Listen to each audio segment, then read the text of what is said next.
1:30.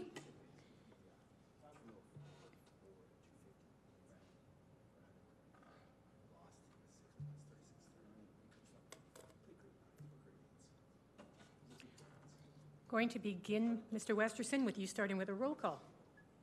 Thank you, Madam Chair. Councillor Middleton Hope. Present. Councillor Palladino. Present. Deputy Mayor Parker. Here. And Councillor Croson. I'm here as well, so it seems like we have a full slate. And do we have any visitors online? I see Councillor Carlson and Councillor Schmidt-Rempel online, as well as Mr. Elliott from Corporate Customer and Commercial Services. Excellent. So we will begin then with the acknowledgement statement. The City of Lethbridge acknowledges that we are gathered on the lands of the Blackfoot people of the Canadian Plains and pays respect to the Blackfoot people past, present, and future, while recognizing and respecting their cultural heritage, beliefs, and relationship to the land. The City of Lethbridge is also home to the Métis Nation of Alberta, Region 3. Moving on to the adoption of the agenda, I have a motion from Councillor Middleton Hope that the agenda of the regular meeting of the Civic Works Standing Policy Committee of October 6, 2022 be adopted as presented. Councillor Middleton Hope. Thank you, Madam Chair. I'm wondering if there are any additions, deletions, corrections to the agenda?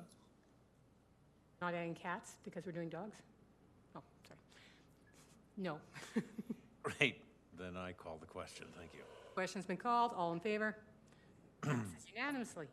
We move then to the consent agenda. I have a motion from Councillor Palladino. Be it resolved that the minutes of Civic Works Standing Policy Committee held on September 1st, 2022 be approved and the Chair and City Clerk designate be authorized to sign the same. Councillor Palladino. Unless there's anything added or anybody wants to add, I will call a question on that. Question's been called. All in favor? Perfect. That passes unanimously as well. And we move then to presentations. And our first presenter is Blair Richter, General Manager of Parks and Cemeteries, who will be presenting on off-leash areas and the community survey results. Mr. Richter, the floor is yours. Great, thank you. Good afternoon, members of Civic Works Standing Policy Committee. I'm here today to provide an update on the off-leash parks initiative that was directed by Council in Q4 of 2021. Next slide, please. So the agenda for today is to provide an update on what we heard from the community engagement results, discuss potential off-leash park locations going forward, and the remainder of the plan. Next slide, please. So a quick reminder on the four-stage process that was presented back in March of 2022. Stage one is complete. This included researching best practices, identifying potential locations throughout the city for future off-leash dog parks. Stage two has just been completed, and what we want to talk about today. This included community engagement and refining location options moving forward.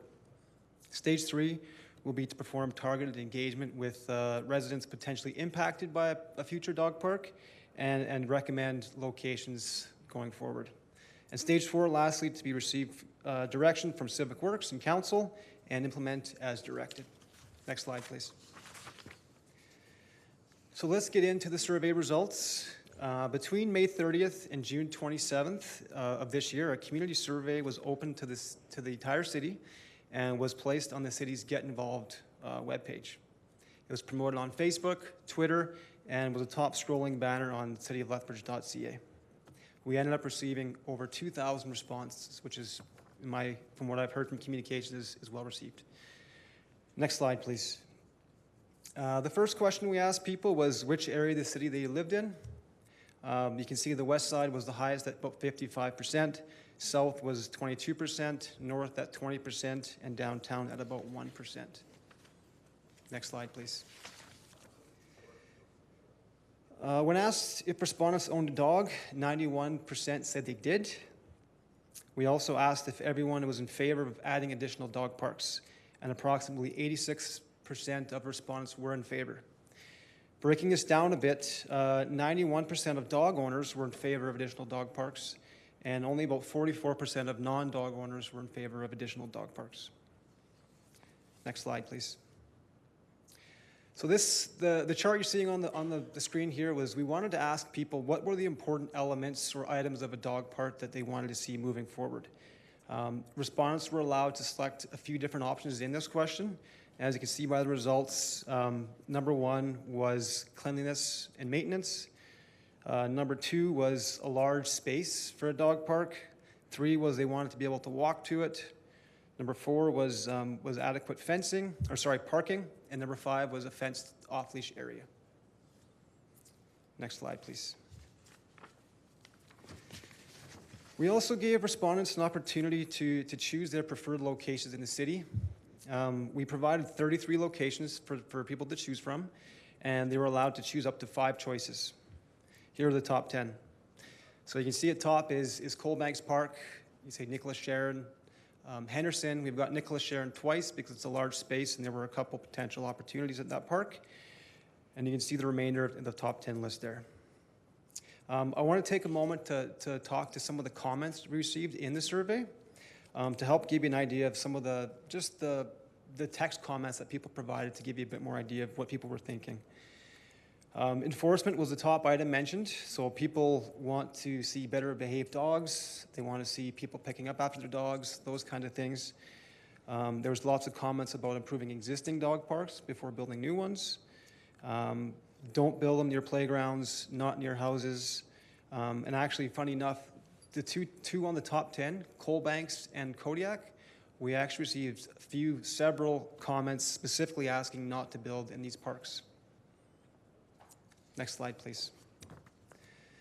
So before I get into the top 6 options going forward, I just kind of want to remind of the next steps. The next steps really is to take those 6 locations and really do some targeted engagement for those potential citizens that are impacted by those locations, and really then come back with a firmer sort of recommendation on a couple locations going forward. And then lastly, in stage 4, to receive direction from Civic Works and Council and implement as directed. Next slide, please.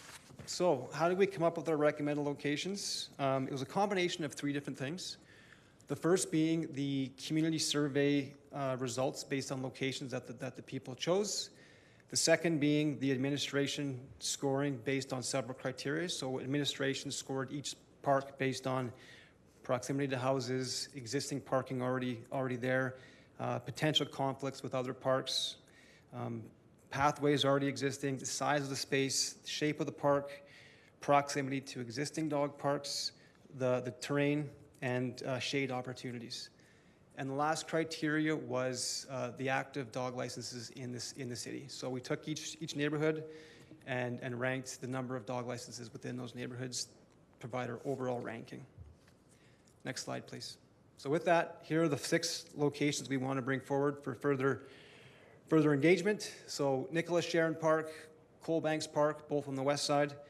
The south side, we've got Henderson Park, 20th Avenue Green Strip. In the north, Kodiak Park, and 28th Street between 7th and 9th Avenue. Next slide, please. So if it's decided to proceed with any of these, we wanted to provide just a high-level sort of understanding of potential costs with the new dog park. You can see here we've got estimated construction costs. These would include items like fencing, and gates, additional garbage cans, doggy bag dispensers, and benches.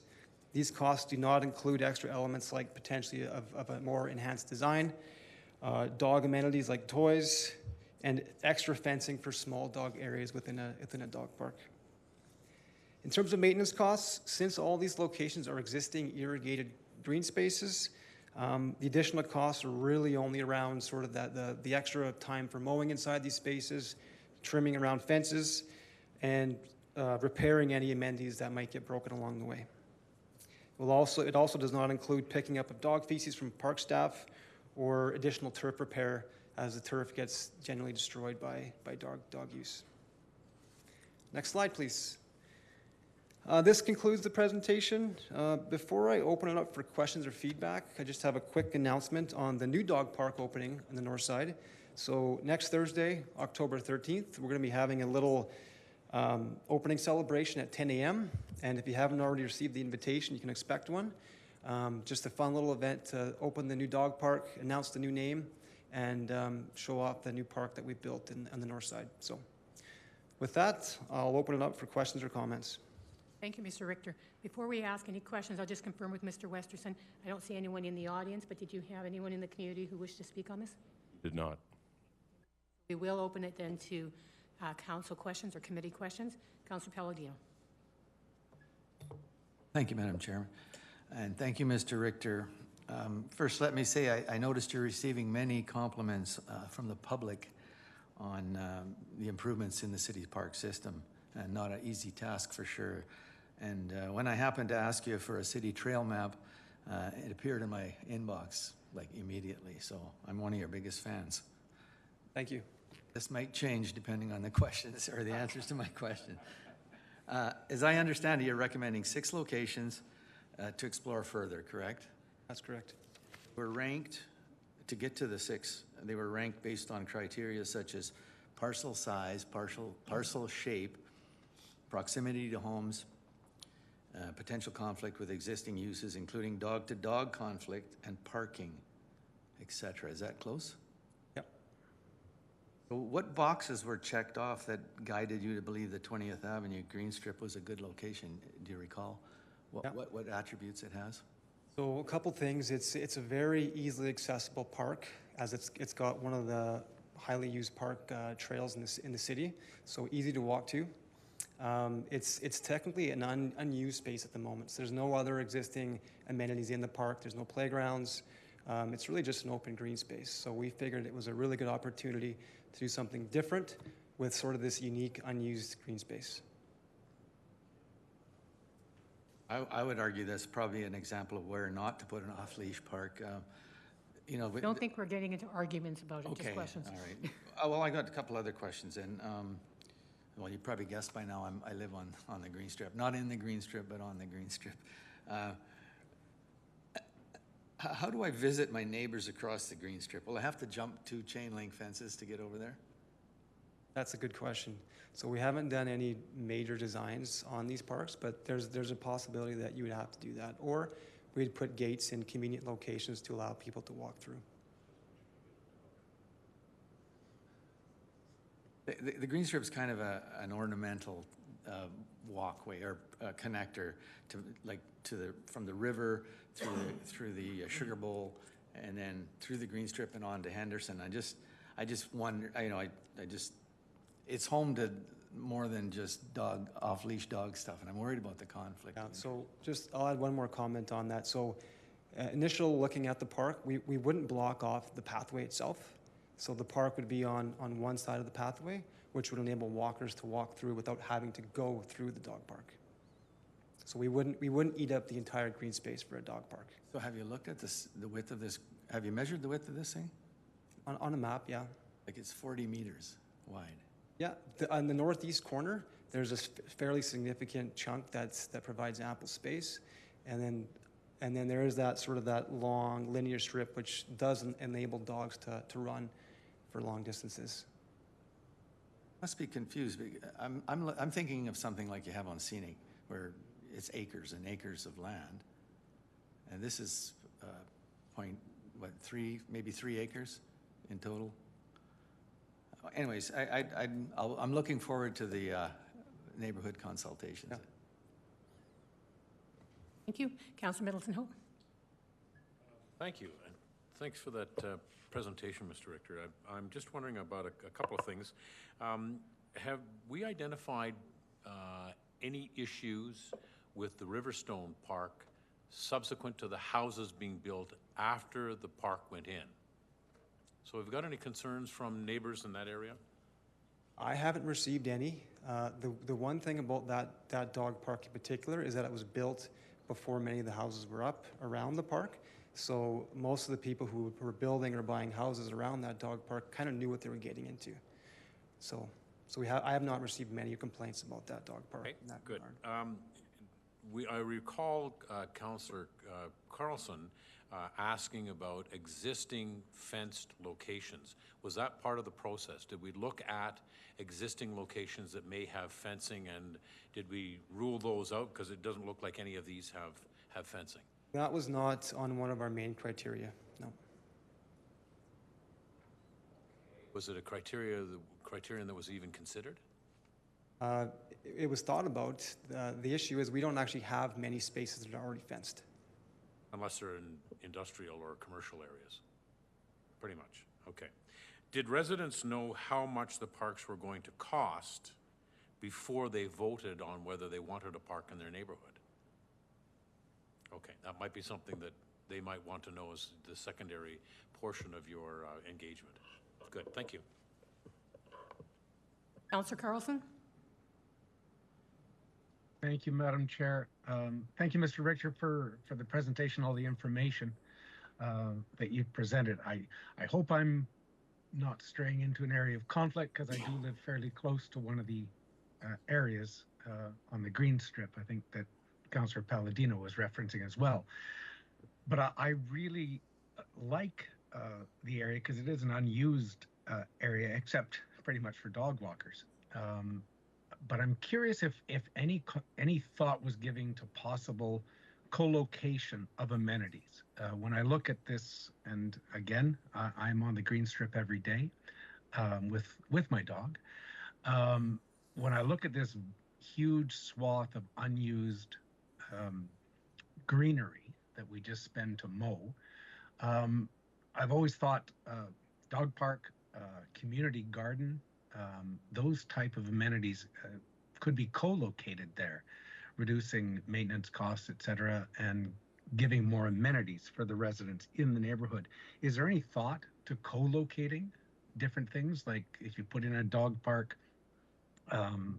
also put in a community garden around it. I just know that in our twin city, Saint Laurent, they've got amazing dog parks where they've put up a basketball court and a garden next to it, and it just sort of brings the entire community together, not just one segment. So was there any thought of that? There was thoughts around that. Now, when you start combining different amenities to a park, it really comes down to a space issue. And we want to be cognizant, aware of that. We don't want to put up a whole bunch of things in one concentrated location for the impact it might do for the existing green space. But definitely something worth considering. And if you'd like us to consider that moving forward, we can definitely explore that further. Thanks. I'd appreciate looking into it. I just know that, as I said, with experience in other communities, especially our twin city, Saint Laurent, it brought the community together. The folks playing basketball next to the dog park loved the dogs. They got to play together, and the people gardening, and they actually formed several community groups just because it's sort of an informal bumping space where people that don't often get to meet or play together did so. So I love the co-location idea, especially in like the green strip on the south side, the one on 28th on the north. Those are huge swaths that we maintain and get very, very, very little use. So I would love to see them being utilized in this way. So I appreciate it. Thank you. Oh, sorry, Madam Chair, one other question. When I look at the map on the west side, there's everything sort of in the southwest. Was there any interest, or what was the response for something a bit further north, like in the, say, the Red Crow area? There's just seems to be a huge swath of the west side that was not highlighted as needing a park.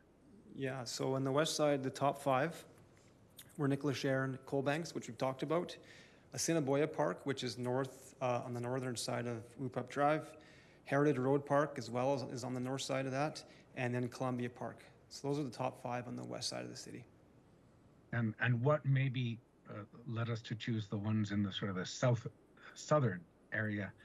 What was the criteria that put them ahead of, say, the ones north of Whoop-Up?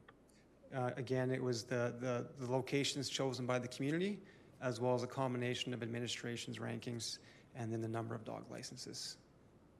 Well, thank you. Thank you, Madam Chair. Thank you, Councillor Carlson. When you were looking at this, one of the questions people had, or one of the things they mentioned, is improve existing dog parks before building new. Will that concern be carried on as you move forward in public engagement? Absolutely, yeah. And are the concerns you're hearing about our existing ones, are they to do with the structures? Are they to do with the maintenance and regulations? What are the main concerns you're hearing about the existing ones?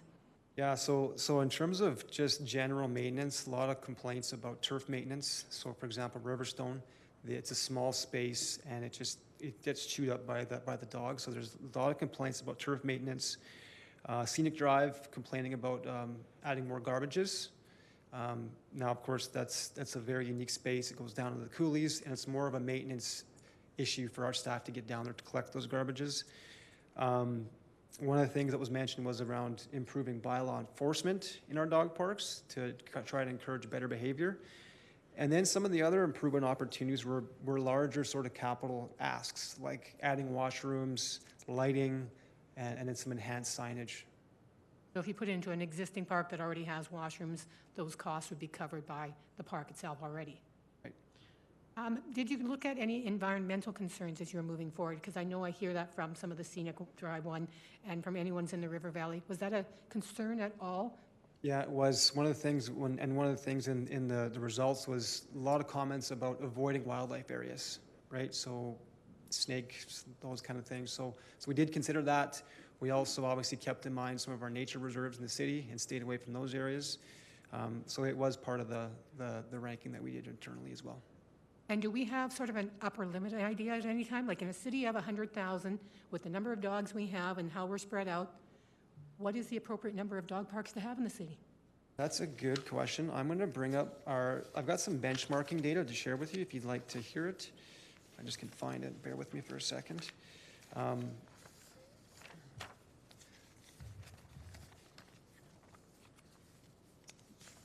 So, for example, how we stack up in terms of a number, I can't give you the silver bullet number.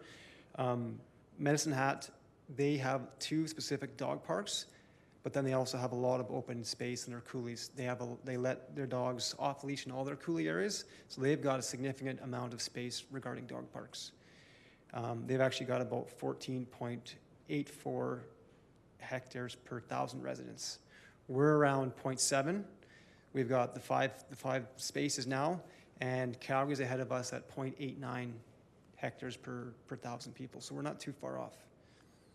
If you compare us against outside of Alberta, we're way higher. For some reason, Alberta has a lot of dog park spaces compared to BC and Ontario.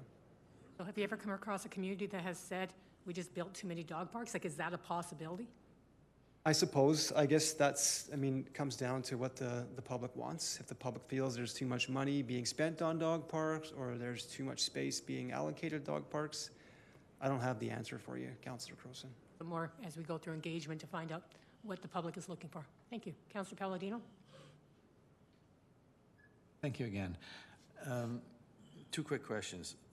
What made you focus only on developed parks and as opposed to raw land or vacant land adjacent to the city?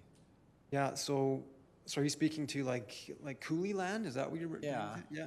Yeah.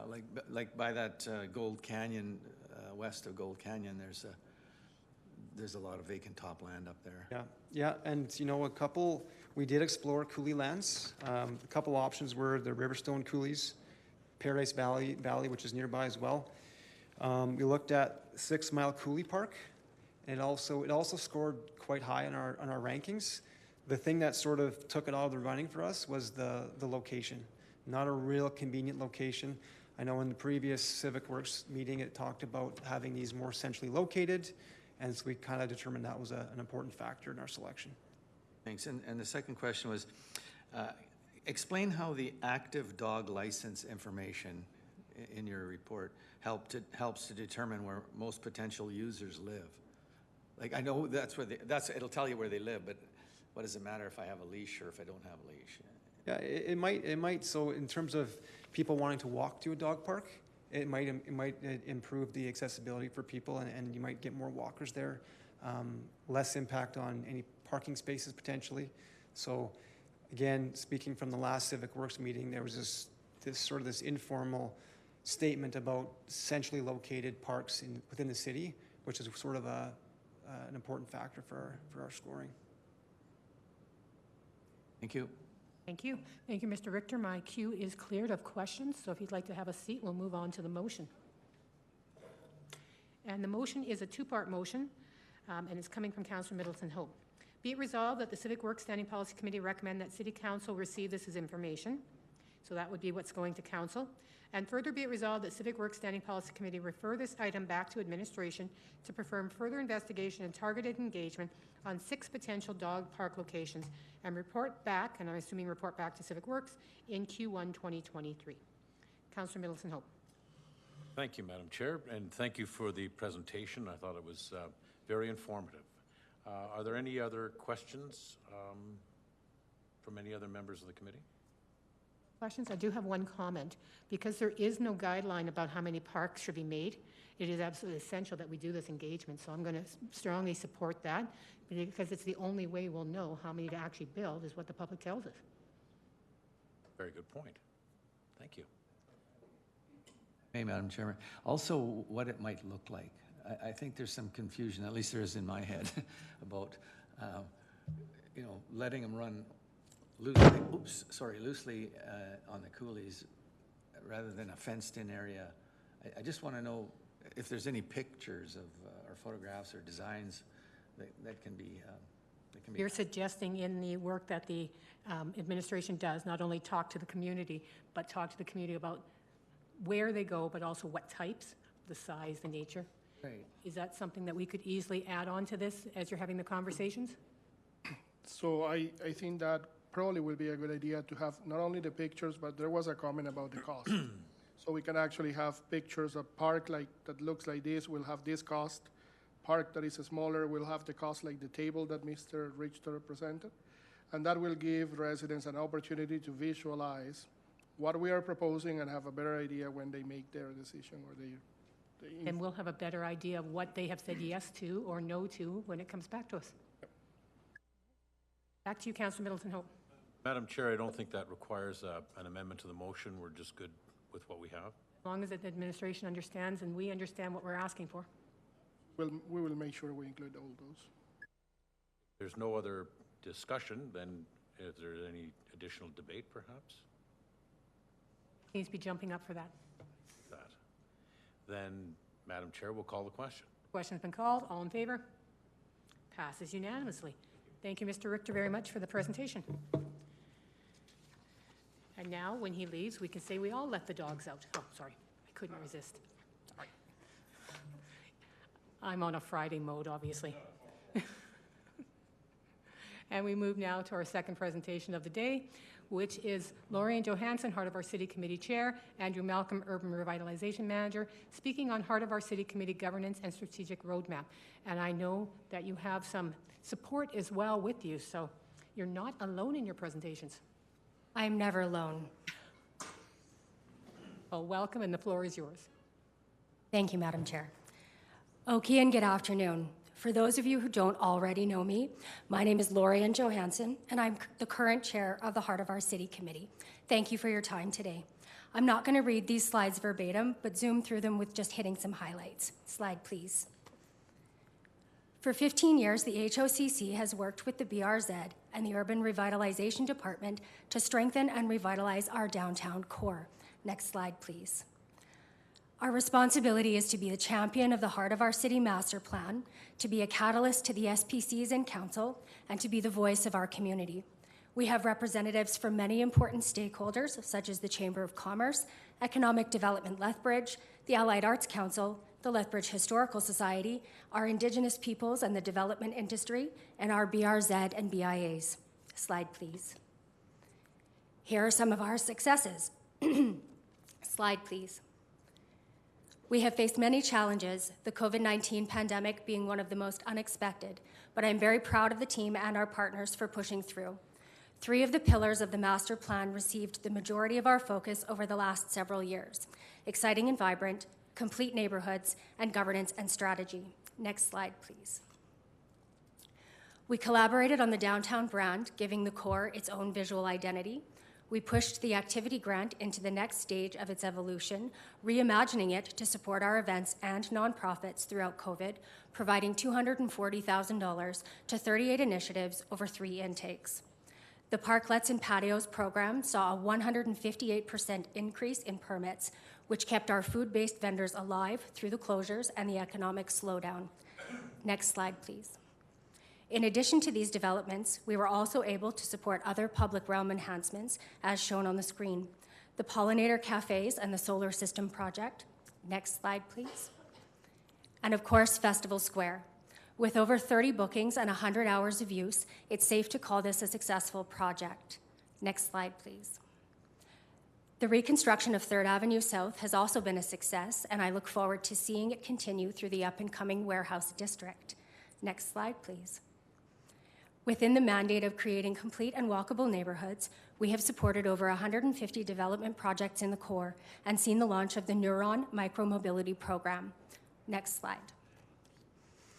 But it hasn't all been festivals and scooters. We've spent the better part of a year partaking in a governance and operational review in order to be as efficient and effective as possible as we mature and grow as a committee and as a community. Next slide, please. A new direction needs a map. Next slide, please. The governance review revealed that we have a solid base in the HOC master plan and that we've accomplished many goals. However, clarification of roles and responsibilities, stronger business planning, and identifying and measuring metrics needed to be prioritized. Next slide, please. 6 key actions to take were identified as immediate steps. These are on the screen, and as you can see, we have completed 5 out of 6. Step 6 is in progress, and I expect a completion date by mid-next year. Next slide, please. The Urban Core has the resources and support of 3 major organizations, all working collectively to continue our revitalization efforts. As the HOC, we spent our first 15 years nurturing a blossoming downtown. It's time now for the next stage of our growth. We will focus our energy on policy, advocacy, communications, public space management, and business and economic planning. Next slide, please. Streamlining processes, establishing baseline data and metrics, lobbying in support of residential and capital projects, and being the voice of our community to council are a few of the ways that we will accomplish our goals in the next 4 years. The full details of our strategic plan are in your package. Next slide, please. With a refreshed enthusiasm and a renewed sense of purpose, we are confident in our ability as the HOC to use this roadmap to implement our prioritized actions, to continue to deliver community-aligned recommendations to SPCs and council, and to ensure that our financial resources are used wisely. Once the 2023 to 2027 operating budget is approved, we will continue to work with the BRZ and BIAs and the Urban Revitalization Department to strategically allocate those resources. We may find that it is in the best interest of the city and the public to change some of our existing initiatives in order to stay within our mandates, priorities, and role. That's how we've always done it, is a civilization-killing sentiment. Stagnation and comfortability must give way to adaptation and development. We truly do respect and honor our past and our history, and we will also continue to champion for our ongoing progress. The HOC continues to mature and evolve, as do the residents of our city, and I'm humbled to be here today to thank you for your ever-present support in that growth. Thank you. Microphones are great. Thank you, Ms. Johansson. Mr. Westerson, do we have anyone in the community who has expressed a desire to speak? We do not. Right, which kind of makes sense because HOC speaks on behalf of the community, so they must feel they're covered. So we will move to questions. Are there any questions from members of the committee? Councillor Middleton-Hope? Just a comment. I've sat here for the last year looking at presentations on a fairly regular basis. This is probably the best one that I've seen, so thank you very much for doing that. That's the only question I have in the queue.